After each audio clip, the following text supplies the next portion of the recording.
Hello বন্ধুরা, তোমরা সবাই কেমন আছো? আশা করি খুব ভালো আছো। দেখো, আমার ভাই বাজারে গেছিলো, বাজার থেকে দেশি মুরগি নিয়ে এসছে। দেখো ডিমটা, দেখো এইটা হচ্ছে দেশি মুরগির ডিম। আর দেখো মাংসটা একদম তেল ভর্তি। আর এত সুন্দরভাবে মানে মাংসটা কেটে নিয়ে এসছে ভাই বাজার থেকে, পুরো একদম চামড়া সমেত, চামড়াটা ফেলেনি। আর প্রচুর তেল হয়েছে। তা আমি এই মাংসটা কিভাবে রান্না করব শেষ পর্যন্ত ভিডিওটা দেখতে থাকো। দেখো বন্ধুরা, এখানে আমি সব মশলাগুলো আমি পেস্ট করে নিয়েছি। এটা হচ্ছে টমেটো, পেঁয়াজ বাটা, এটা আদা রসুন বাটা, আর এখানে গোটা গরম মশলা, তেজপাতা আর গোটা জিরে আমি এটা ফোড়নের জন্যে রেখে দিয়েছি। আমি এবারে মশলাগুলো দিয়ে আমি খুব ভালো করে মেখে নেব মাংসটা। দেখো বন্ধুরা, আমি পরিমাণ মতো হলুদ নিয়ে নিয়েছি, আমি লঙ্কার গুঁড়ো নিয়ে নিয়েছি,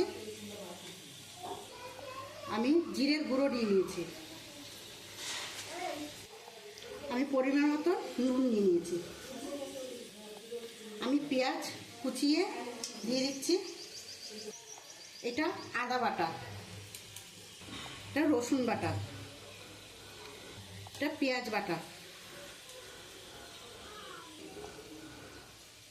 যত মাংসটায় প্রচুর তেল, তাই আমি অল্প করে তেল দেবো।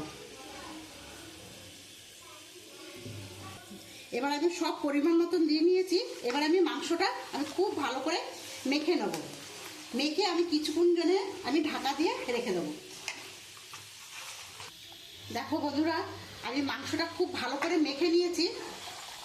এই দেখো, তা আমি মাংসটা কিছুক্ষণের জন্য রেখে দেবো। আমি ততক্ষণে আমি মাংসর আলুটা কেটে রেখেছি, আমি একটু ভেজে নেব। দেখো বন্ধুরা, আমি আলুটা কেটে ভেজে নিয়েছি, একদম একটু লাল লাল করে ভেজে নিয়েছি। এবার আমি তুলে নেব। আমি আলু ভাজার তেলের মধ্যে আমি গোটা জিরে, গোটা গরম মশলা আর কয়েকটা তেজপাতা আমি ফোড়নে দিয়ে দেবো। এখানে আমি পেঁয়াজ কেটে রেখেছি, এর মধ্যে দিয়ে দেবো। আমি যে টমেটোর পেস্ট করে রেখেছি এটা আমি দিয়ে দেবো।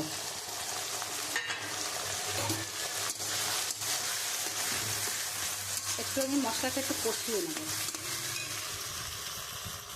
আমি মশলাটা খুব সুন্দর করে কষিয়ে নিয়েছি। এবার আমি যে মেখে রেখেছি মাংসটা, এবার আমি দিয়ে দেবো।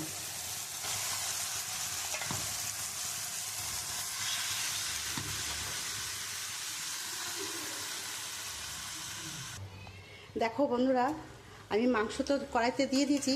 মাংসটা খুব ভালো করে লাল লাল করে আমি একদম কষিয়ে নেব।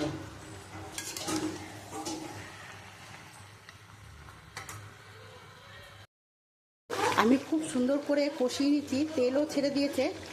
আমি একদিকে আমি গরম জলও বসিয়ে দিয়েছি, তা আমি গরম জলটা আমি দিয়ে দেবো। এই দেখো, পুরো কষে গেছে। আমি এবার গরম জল দিয়ে দেবো। এবার আমি গরম জলটা দিয়ে দেবো। দেখো বন্ধুরা, আমি এর মধ্যে মাংসের মধ্যে গরম জল দিয়ে দিয়েছি। আমি তোমাদের একটু ভালো করে মাংসটা যে নেড়ে দেখাবো সেটা আমি পাচ্ছি না, একটু অসুবিধা হচ্ছে।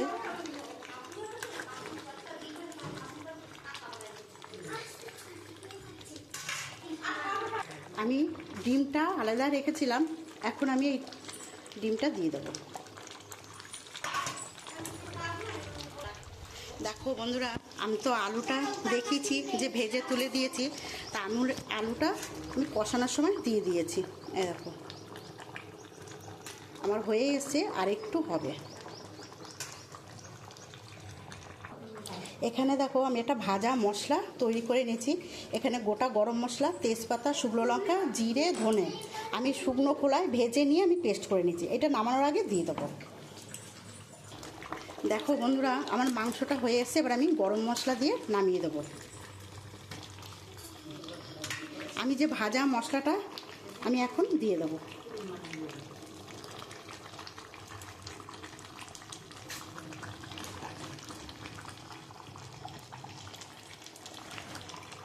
আমি এখানে গরম মশলা দিয়ে দেবো।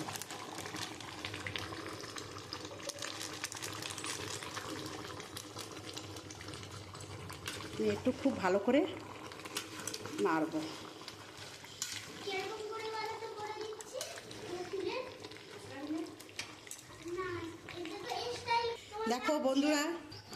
দেখো বন্ধুরা আমার মাংস রান্না হয়ে গেছে। আমার যদি এই রান্নাটা তোমাদের ভালো লাগে তাহলে একটা লাইক কমেন্ট শেয়ার করে দিও। আর তোমরাও এরকমভাবে বাড়িতে করে খেও, আশা করি খুব ভালো লাগবে। প্রথম থেকে শেষ অবধি ভিডিওটা দেখার জন্যে অনুরোধ রইল। ধন্যবাদ।